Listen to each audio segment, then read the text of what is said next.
యేసు ప్రభువుకు సిలువ వేశారు రోమన్ సామ్రాజ్య చక్రవర్తులు.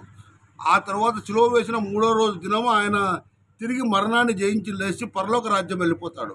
వెళ్ళిపోయినాక రోమన్ సామ్రాజ్య చక్రవర్తులు సౌలు అనే ఒక రాజప్రతినిధిని నియమించి యేసుప్రభు దేవుడు అని ఏ భక్తుడు చెప్పినా ఆ రాజ్యంలో యేసుప్రభు గురించి గొప్ప ఎవరు మాట్లాడినా ఈ సౌలు చేత వాళ్ళని చంపిస్తూ ఉంటారు. ఈ సౌలు ఏం చేశారంటే 5 మంది నరహంతకులను ఆయన వెంటబడి పెట్టుకొని ఏసే దేవుడు ఏసే దైవ కుమారుడు అని ఎక్కడ ఎవరు మాట్లాడినా ఆయన శిష్యులు మాట్లాడినా వాళ్ళ గొంతుకలకు వస్తుంది. పసిపిల్ల కానించి పండు ముసలి వరకు నరమేధం చేస్తున్న నరహంతకుడుగా భయంకరమైన వ్యక్తిగా ఆ రోమన్ సామ్రాజ్యంలో యేసుప్రభు తర్వాత విరాజిల్లుతుంటాడు. అతను 5 మంది నరహంతకులను అంటబెట్టుకొని ఎక్కడ యేసుప్రభు శిష్యులు ఉన్నా యేసుప్రభు దేవుడని ఎవరన్నా మాట్లాడినా వాళ్ళందరి గొంతుకలు కోస్తూ ఉంటాడు. అలా చేస్తూ నరమేధం చేస్తూ ప్రజలందరికీ యేసు మీద వ్యతిరేక భావం కలిగిస్తూ ఒకసారి అక్కడ రోమన్ సామ్రాజ్యం నుంచి పారిపోయిన శిష్యులను పట్టుకోవడానికి ఒక అడవి మార్గంలో పోతుంటాడు. అప్పుడు ఆ అడవి మార్గంలో అతనికి ఒక కొండపై నుంచి ఒక పెనుగాలి వచ్చి తగులుతుంది. ఆ తగలడంలో అతను గుర్రాల మీద స్వారీ చేస్తున్న అతను 5 మంది వ్యక్తులు పడిపోతారు. పడిపోయిన తర్వాత వాళ్ళందరికీ కళ్ళు పోతాయి. ఈ సౌలు అనే వ్యక్తికి మాత్రమే కళ్ళు కనిపిస్తాయి.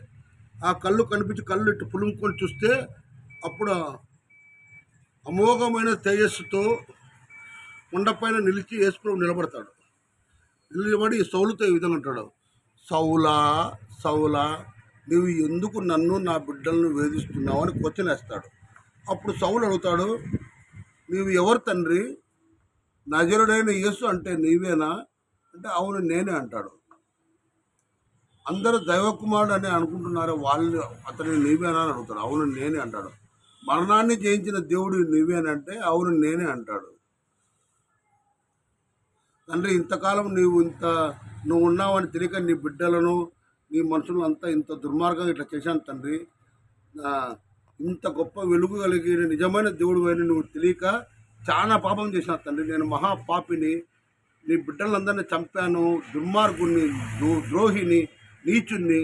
నన్ను నీ వెలుగులో దహించేసి ఈ పాపం లోకం నుంచి తీసుకెళ్ళి స్వామి అని అడుగుతాడు. అప్పుడు యేసుప్రభు ఏం చెప్తాడంటే, నీ వల్లే నీ పొరుగువాన్ని ప్రేమించమన్నాను, ఒక చెంప మీద కొడితే 2వ చెంప చూపమన్నాను, ప్రతి మనిషిలోని ప్రేమ జ్యోతిని వెలిగించమన్నాను. ఈ నా కొత్త నిబంధనలో ప్రేమ కనిపించలేదా సౌలా అని అంటాడు. అయితే తండ్రి నేను చేసిన పాపాలను నన్ను కాల్చే తండ్రి అని అడుక్కుంటాడు. అప్పుడు యేసుప్రభు ఏం చెప్తాడంటే, ప్రేమ ఎప్పటికీ దహించదు సౌలా, ప్రేమ అన్నిటిని భరిస్తుంది, నిన్ను నేను క్షమిస్తున్నాను. అసలు నువ్వు చూసిన ఈ వెలుగును నువ్వు ప్రతి మనిషికి యేసు దైవకుమారుడు అని చెప్పడానికి నేను ఏర్పాటు చేసుకున్న వ్యక్తిని. కాబట్టి సౌలా ఇక్కడి నుంచి పవిత్రుడివై అభిషిక్తుడివై పౌలుగా పిలువబడతావు అని చెప్తాడు. అప్పటి నుంచి పౌలు దేవుని సువార్తను తెలియజేసేవాడిగా తయారవుతాడు.